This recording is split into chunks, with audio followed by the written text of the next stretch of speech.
So we have Abdilla, Yunda, and Rahma. They're students from Indonesia, and they have a wonderful presentation ready for you. And they are presenting today on the role of community health workers and midwives in low resource settings. So I'll hand over to our speakers. Thank you so much for speaking today. Thank you so much, Camella. Can I present our presentation by our style? Yep.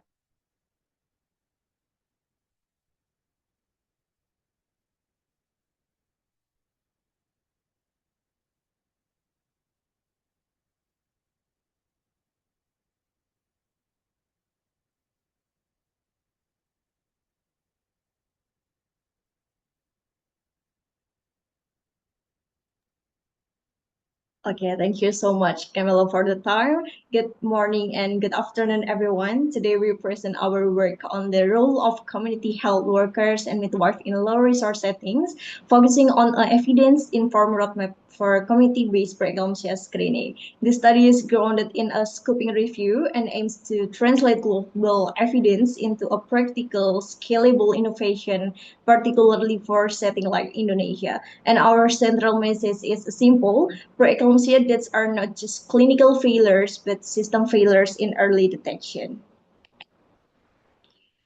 Before we begin, let me briefly introduce our team from Universitas Padjadjaran Indonesia. I'm Abdilla Wibowo, the lead author of this study. I work with Rahma Haryunita Ega Prosfera on the literature review and Yunda Reka Permata on data analysis and design development. And this study was supervised by Mrs. Corina Hestining Tiasakila Adnani. Together, we aim to contribute to reducing preventable maternal deaths through strengthening community-based health system.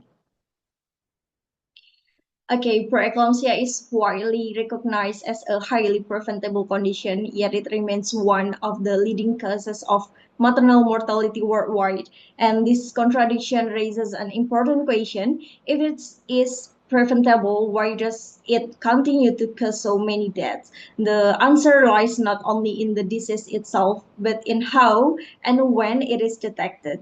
In many low resource settings, women do have contact with the health system through antenatal care. However, the quality of screening, especially blood pressure measurement and recognition of danger sign, is often inconsistent. More importantly, the true cause of maternal is delayed recognition. Women are often diagnosed only after the condition has progressed to severe stage. These delays are not random. They are rooted in structural inequities, including limited access to skilled providers, lack of diagnostic tools, and fragmented referral system. As a result, preeclampsia becomes not just a medical condition, but a reflection of health system failure. Understanding this shift from disease focus to system focused thinking is essential if we want to design effective solutions. Okay, in this slide illustrate what we call the distance to survival. On one side, we have the community where routine antenatal care takes place. On the other side, we have hospitals where life-saving diagnosis and treatment are available. Treatment these 2 points lies a critical gap in many settings. Pregnant women may receive routine checkup at home or in primary care settings, but accurate diagnosis of preeclampsia often requires facility-based assessment. This creates a situation where women are seen but not effectively screened. And then geographic barriers such as long travel distances, poor transportation, and remote location further widen this gap. And at the same time, systemic barriers like inconsistent protocols, lack of decision support tools, and limited coordination make it even harder to bridge. And this gap is not just physical, it is also systemic and operational. And most importantly, this gap will cost life. Reducing this distance to survival means bringing detection closer to community rather than waiting for women to reach higher level communities. And then preeclampsia represent a little but preventable failure of equity. Globally, hypertensive disorders of pregnancy account for approximately 14% of maternal deaths. However, this burden is not evenly distributed, and women in low and middle income countries face a significantly higher risk due to limited access to early detection and timely care. And in Indonesia, we observe a concerning trend. While overall maternal mortality has declined, the proportion of death because by hypertensive disorders has increased from around 8% in 1990 to nearly 19% in 2022. This indicates an epidemiological shift. It means that future reduction in maternal mortality will depend heavily on how well we address preeclampsia. And this is not just a clinical issue, it is an issue of equity. When women die from a preventable condition, it reflects gap in access, quality, and system responsiveness. Therefore, tackling preeclampsia requires not only medical solution but also system-level intervention that ensure equitable access to early detection and care. To better understand where these failures occur, we use the 3 delays framework. The first delay is the delay in seeking care. This often happens because women or families do not recognize early symptoms or underestimate their severity. And the second delay is delay in reaching care. In many regions, especially rural and remote areas, accessing health facilities can take hours due to distance and lack of transportation. And the third delay is the delay in receiving adequate care. Even after reaching a facility, women may face overcrowding and then limited resources or delayed clinical response. This delay do not occur independently, they interact and compound each other. In the context of preeclampsia, this delay are particularly dangerous because the condition can progress rapidly. This means that waiting until women reach hospital is often too late. Therefore, the most effective point of intervention is before this delay accumulate at the community level. Despite these challenges, there is a powerful opportunity already within the system. Midwife and community health workers form the front line of maternal care, especially in low resource settings. They conduct the majority of antenatal contacts and have direct access to pregnant women in their communities. This position them uniquely for early detection of preeclampsia. However, their potential is not fully utilized, and many face challenges such as limited training and then lack of validating devices, unclear clinical protocols, and a weak referral system. And our study proposed a strategic shift from centralized detection in hospital to community-based detection led by frontline providers by equipping midwife and community health workers with simple, standardized tool and clear decision support algorithm and strong referral pathway. We can move detection earlier in the care pathways. And this approach not only reduce delays but also strengthen the entire health system. And in a sense, the solution is not build entirely new system, but to empower the front line that already exists. The next slide will explain by our team. Thank you for Rahma. Time is yours. Okay, thank you, Vicky. Having understood the background and the importance of early detection of preeclampsia, I will now explain how we build the evidence base for this innovation. For this study, we use a scoping review approach. The purpose was not only to ask, does community screening work, but more importantly, we want to understand how community-based preeclampsia screening is actually implemented in low-resource settings. And to guide the review, we use the PCC framework. The population was pregnant women, midwives, and also community health workers.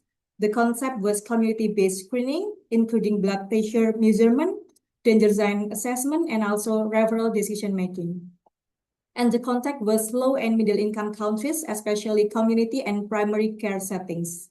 And we searched 3 major databases in PubMed, Scopus, and also Web of Science. And from the initial records, we screened the studies step by step, following the PRISMA scoping review approach. And at the end, 9 studies met our inclusion criteria. The studies became the foundation for identifying what works, what does not work, and what kind of package may be realistic for frontline health workers. Now, let us look what the global evidence tell us. Next slide. Okay, the evidence came from several low and middle income countries, including Indonesia, Mozambique, Nigeria, India, Ecuador, and also South Africa. And across the settings, one message became clear: if community-based pre-eclampsia screening is possible, midwives and also community health workers can help to identify pregnant women at risk, especially when they are supported with proper tools and also clear protocols. And most programs use similar core components. This include blood pressure measurement, danger sign assessment, and also decision support tools, and referral criteria.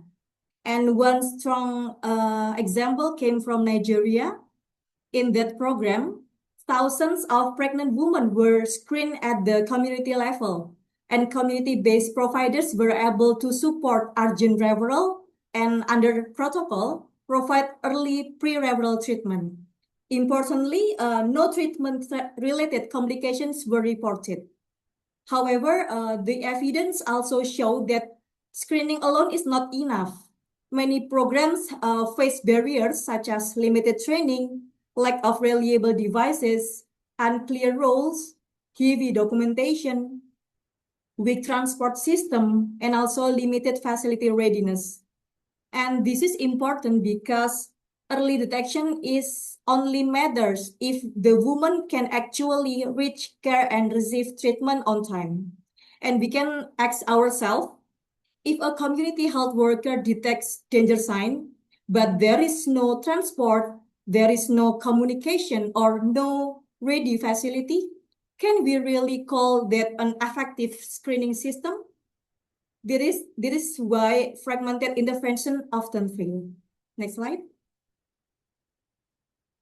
Okay, this slide shows a key problem in many community health programs. It's about fragmentation. Sometimes the program provides training, but only once. There is no refresher. There is no refresher training and no regular supervision.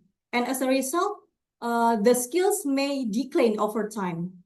And the second one, sometimes the program provides blood pressure devices, but the devices are not validated, not calibrated, or not trusted by health workers and referral facilities.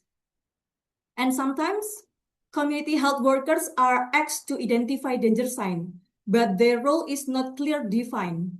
They may be answered, am I allowed to refer this patient? Or am I responsible if something goes wrong? Or who should I contact first? And the next about documentation. Documentation can also become a burden. If forms are too long or not connected to the referral system, they may not help decision making.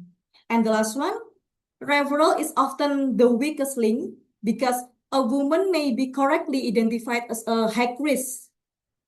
But if transport is delayed or the facility is not ready, the opportunity for early treatment may be lost. So the problem is not only about knowledge, but it is about the whole system.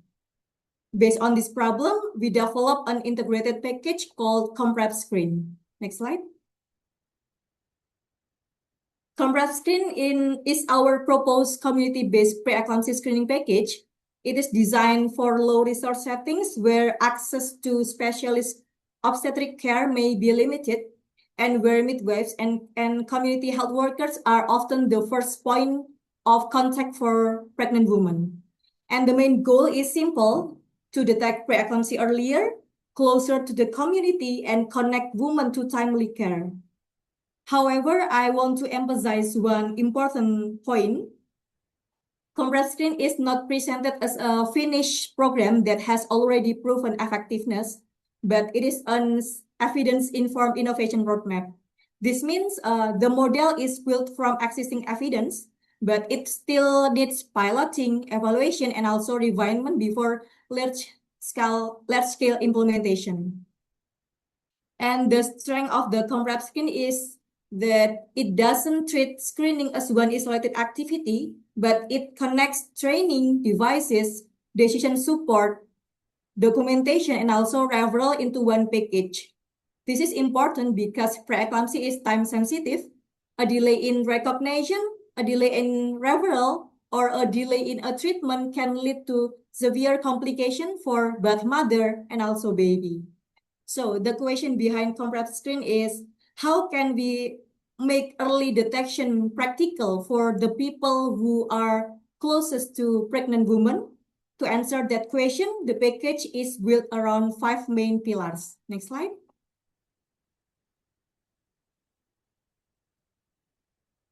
Next slide, Abdilla.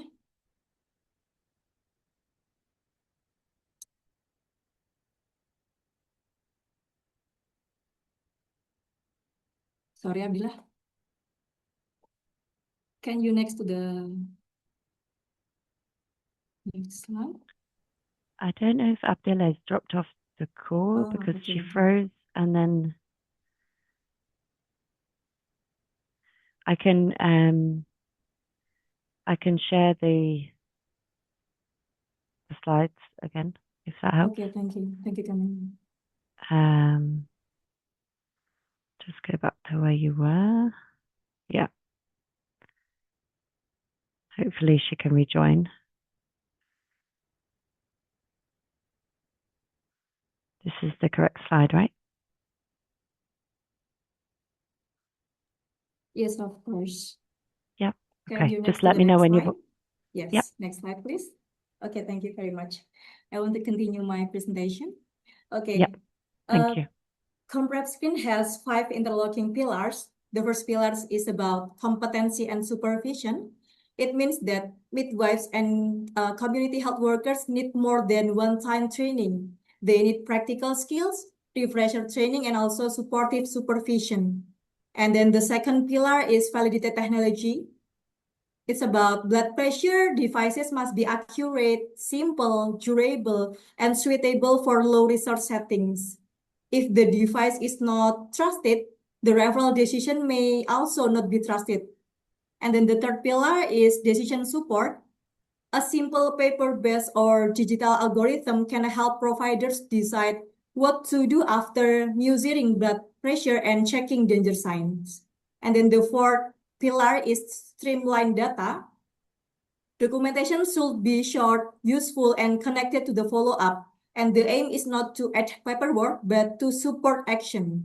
And then the last one is strengthen referral. We know that screening must be connected to the communication, transport, and facility readiness. Without this, early detection may not lead to timely treatment. And one practical feature of this system is traffic light triage approach. Next slide.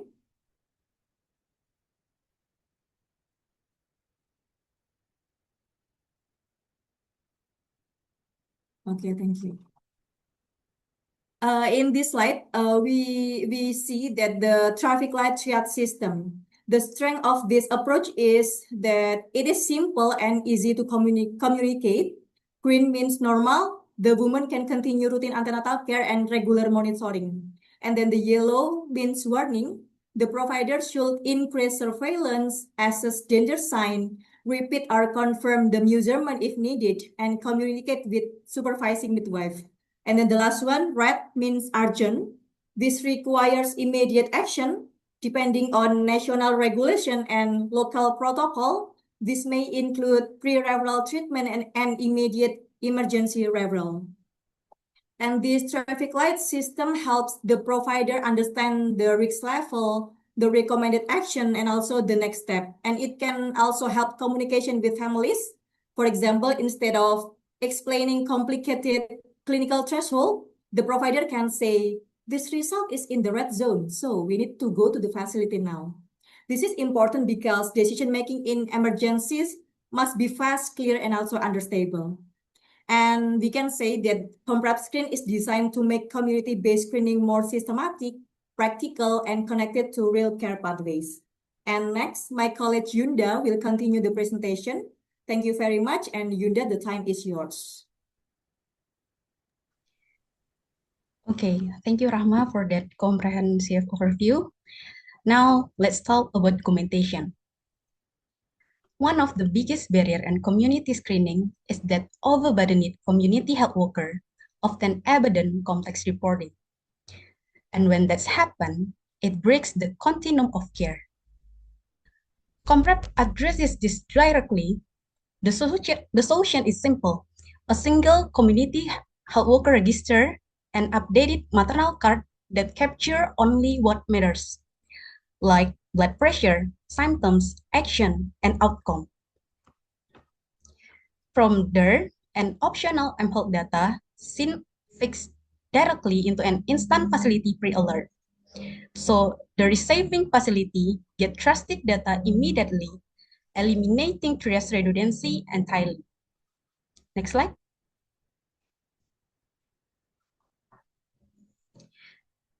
This brings us to what truly set COMPREP apart. It forgets a new implementation paradigm. The standard approach describes existing clinical evidence, uses fragmented and isolated intervention, has an articulated program set up, and produce rigid or highly localized pilot. COMPREP shifts all of that. It translates evidence into action through a practical step-by-step roadmap. It unweaves previously siloed tools into one coherent screening ecosystem. It design pathway move explicitly from scoping review to design principle to 5 component to roadmap. And critically, it is contextualized and scalable, custom designed from primary care and built to adapt across low middle income countries. Next slide.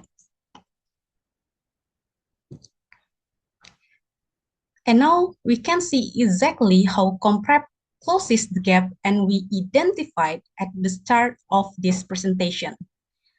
The vital pathway directly neutralizes all 3 delays. Delay 1 is erased because identification and danger sign assessment now happen at home. Delay 2 is erased because pre-referral care with magnesium sulfate stabilize the mother before transport even begins. And delay 3 is erased because facilities are pre-alerted with trusted trace data, ensuring immediate readiness upon arrival. This is not theoretical, this is a systematic end-to-end response to the delay that have been costing lives. Next slide. COMPREP was specifically designed with Indonesia in mind and for good reason. Indonesia's complex geography and highly dispersed rural population provide the ultimate stress test for referral logistics. If a model works here, it can work anywhere. And that is exactly the point. By embedding critical task sharing protocol into existing primary care infrastructure, COMPREP provides a flexible, modular blueprint not just for Indonesia, but for any low-middle income country facing severe structural constraints. And this is the global export potential of this model. Next slide.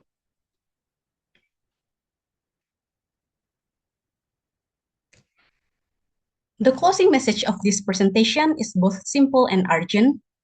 Empowering the frontline closes the equity gap. Standardized screening in rural communities turn delayed diagnosis into early life-saving interventions. Midwives and community health workers are not a secondary options, they are the primary solution. When we invest in training them, equipping them, and trusting them with a clear protocol, we move care from the distance facility directly to the woman's door. That is what equity in maternal health looks like in practice. And every woman deserves a safe pregnancy, no matter where she lives. Preeclampsia can be prevented maternal death from it can be stopped, and it starts with one midwife, one community health worker standing at her door. That is exactly what ComPrep screen is built for. Next slide. Okay, the evidence base for everything presented today is drawn from 16 peer-reviewed studies and WHO report spanning implementation research across Nigeria, India, Mozambique, Indonesia, Ecuador, and South Africa. This includes the foundational CLIP trials, Cradle VSA evaluation, and the most recent qualitative study from Lombok, Indonesia, published in 2025. The full reference list is available in the slide deck for those who wish to explore the literature further. That's all from our team. Thank you for your attention. We will now pass it back to the moderator. So there's a question here, Abdilla and Rahma and Yunda. So your review identified consistent friction across all 6 countries. How did these shared barriers actually strengthen your confidence in the design of ComPrep screen? So I don't know who wants to take that one. Yeah. Okay. Thank you very much, Camella. We want to try to answer the question from Yonki. Thank you, Yonki, for the question. From our review, the consistent friction across 6 countries actually strengthened our confidence because it showed that the barriers were not random and not limited to one country.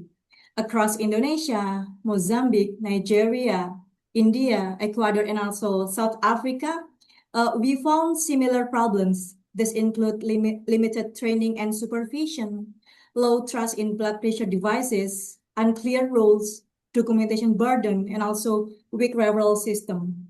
And for us, these repeated patterns was important because it showed that the main challenge is not only about one tool or one worker, but it is a simple problem. It is a system problem.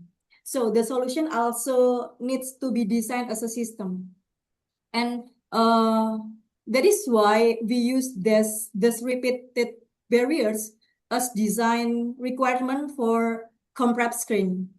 If training was a repeated gap, we include standardized training and supervision. If device accuracy and trust were repeated concern, we include validated blood pressure devices. And if decision-making was unclear, we include a simple algorithm. And so the shared barriers did not make the design weaker, but they actually made the design more grounded because each component of ComPrep screen directly respond to a real implementation problem found across different settings. But however, we are still careful with our claim because ComPrep screen is not yet proven effective, but it is an evidence-informed models that needs piloting, evaluation, and also adaptation before scale up. I think it's from me, and for Yunda and Abdilla, if you want to add another point, you can open your mic. Thank you. Thank you, Rahma. Yes. Abdilla and Yunda, would you like to add anything? Okay, I will. Okay.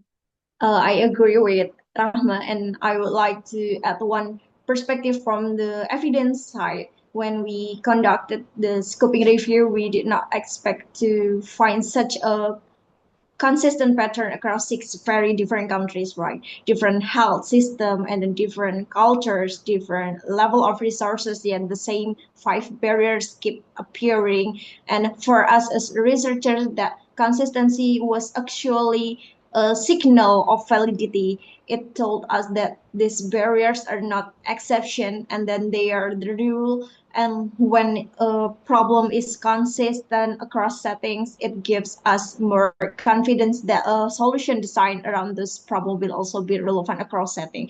And this is what we mean when we say ComPrep screen is evidence informed, and every pilot in the package is not something we invited invented. It is a direct response to what the evidence repeatedly showed was missing. And so the more the barriers were come from across countries, the more grounded our design became. I think that's complete my addition back to my college Yunda.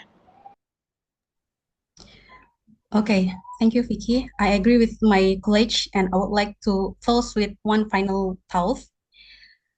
What struck me most from our review is that the friction was not just consistent, it was predictable.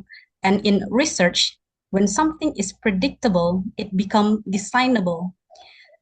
Because we could anticipate the barrier before piloting, we were able to build comprep screen as a package that addresses friction before it happened, not after. This shifts the design from reactive to pro-reactive. So our confidence does not come from assuming comprep screen will be perfect. It comes from knowing that the design was built on real, rebated cross-country evidence, not assumptions.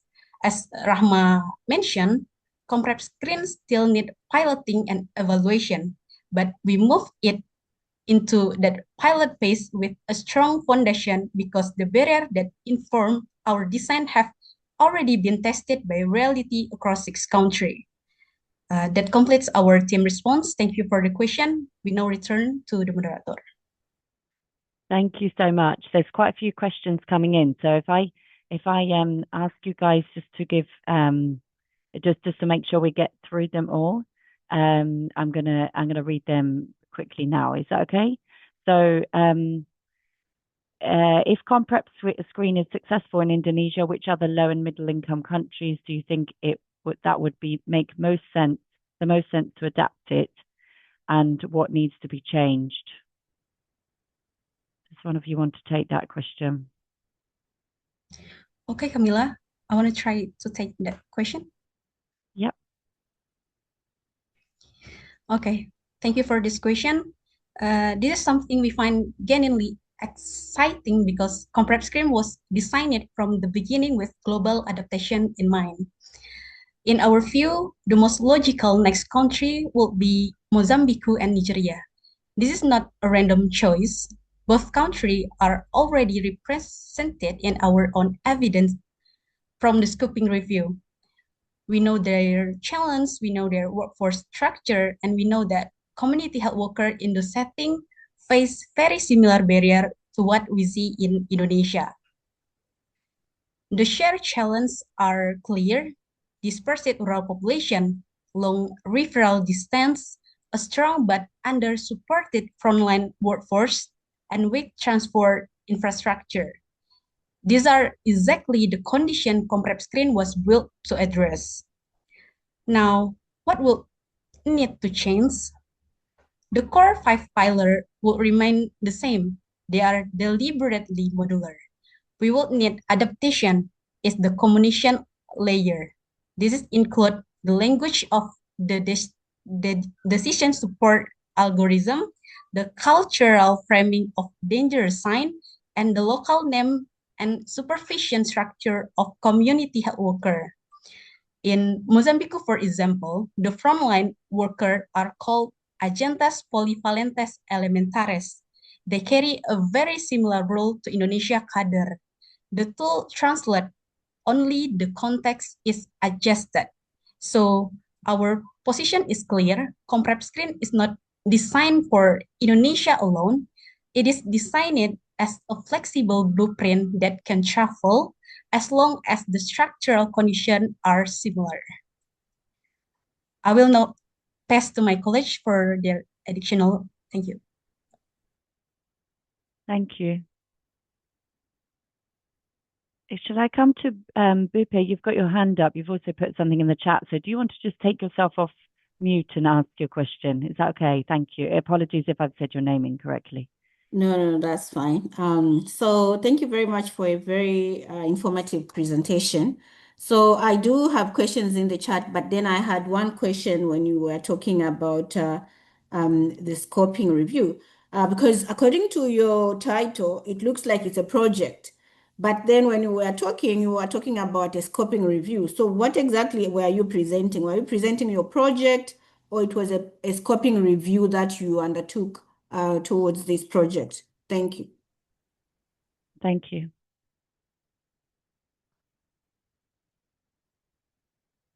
Abdilla, Rahma, Yunda, who wants to take the question from Bupi?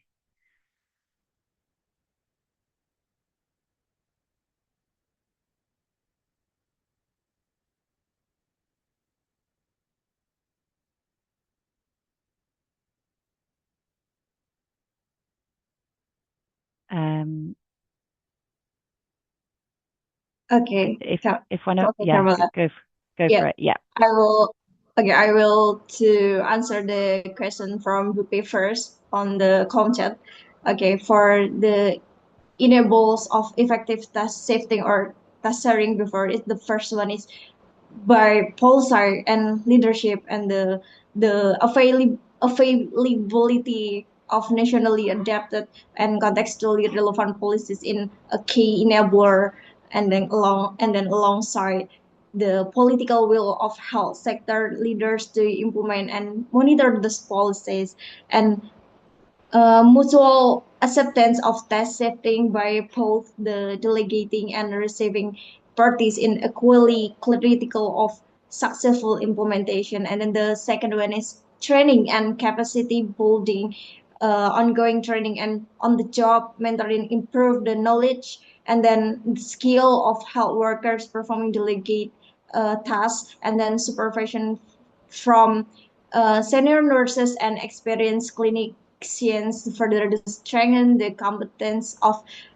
community health workers. And then the third, the third is community integration and collaboration, and formally integrating with CHWs into health service teams, improve system performance, and then especially in reaching underserved population in remote areas, and then their proximity to communities and their role as a bridge between communities and health facilities are significant assets.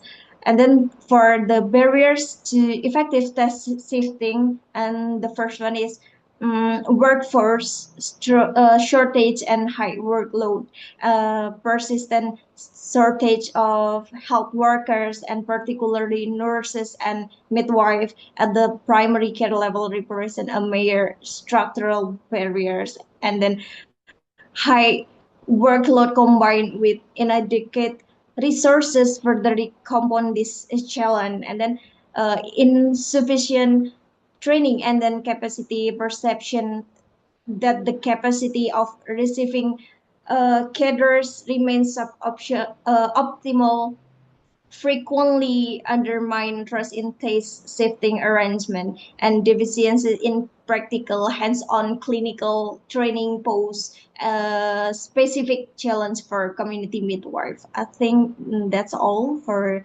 question from Pupe. Thank you, Camilla. Thank you so much for that very comprehensive answer. I'm going to come to the next question here.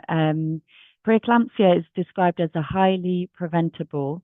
Preeclampsia is described as highly preventable, yet it keeps killing mothers. In your research, what is the single most important reason prevention is still failing in Indonesia?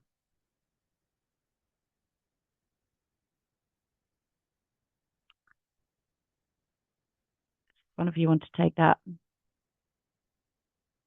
Rahma, do you want to come? Okay, I want to try to answer that question.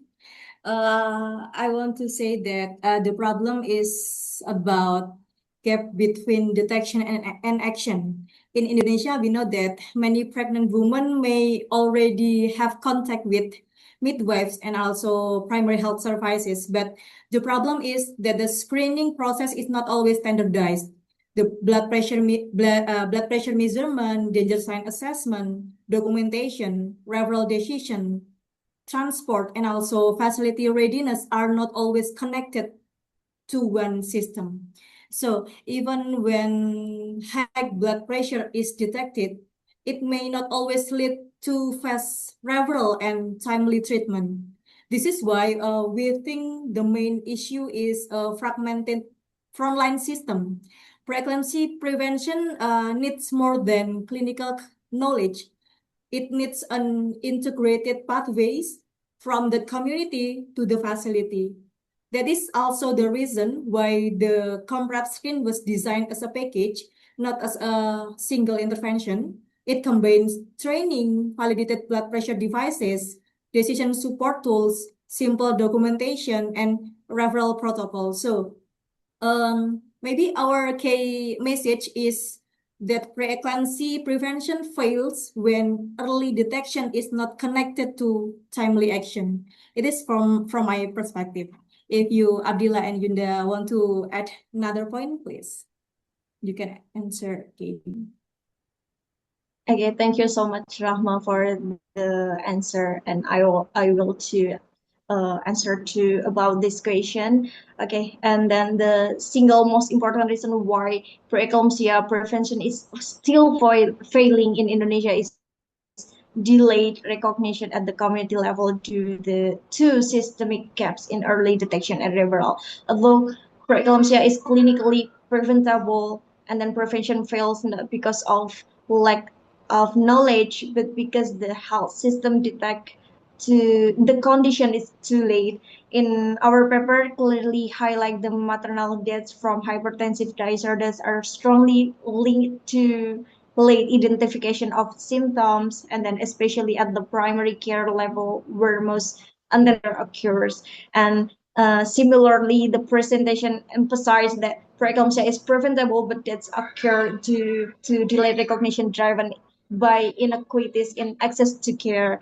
And this means women are not identified early enough before the condition becomes severe. And then why does delayed recognition happen? The first one is weak community level screening, and midwives and community health workers are actually in the best position to detect early sign, but screening is not standardized, and then blood pressure mentoring is inconsistent, and then decision making tools are lacking, and then the result is early warning sign are missed.